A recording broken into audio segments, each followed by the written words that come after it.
ნინიმ რომ დაინახა ჩემი მეუღლე ძიძას ლამის ხელებიდან გაუვარდა. აი ესე გაშალა ხელები, გადმოწვა და ჩემმა მეუღლემ რომ შეაშველა ხელებით, აი ესე პირდაპირ ჩაიხუტა, ტუჩები ტუჩებზე დაადო, აი ესე ხელები მოხვია და გაირინდა. ანუ არ შეიძლება სხვანაირად რაღაცა იყო, აი სასწაულად გძნობს, რომ ეთყობა ბავშვი, იმდენად ელოდება. აი ამას რომ ვიხსენებ, სულ ჟრუანტელებელი ივლის. და ჩემმა მეუღლემ თქვა, რომ არ უნდა განხილო ამ საკითხთან, ნინის ჰქონდა პრობლემა, ასთმური ჯანმრთელობის სერიოზული პრობლემა ჰქონდა, ბრონხების, ისეთი გამონაყარი ჰქონდა, ალერგიული და რაღაცა და არც ოჯახში. ყველა ოჯახის წევრისთვის იყო არ ვიცი.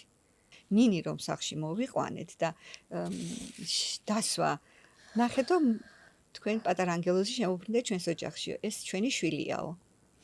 მორიგი ხუმრობა ჩემო მამამთილმა, თქვა და არაო, მეთქი მამა არ ხუმრობს, ნამდვილად ჩვენი შვილა და აი სოფელში რო გადაძახილი ხდება იტალიურ ეზოში ვცხოვრობდი და ჩემი დედამთილი გამოვარდა და არ ვიცი რატო გაკეთა. მეზობლებო, ჩქარა, მოდით გიას და ცირას, შვილი ყავს და ჩვენ სახლში რა ხდებოდა ვერ გეტყვი. ის მე არ ვიცოდი.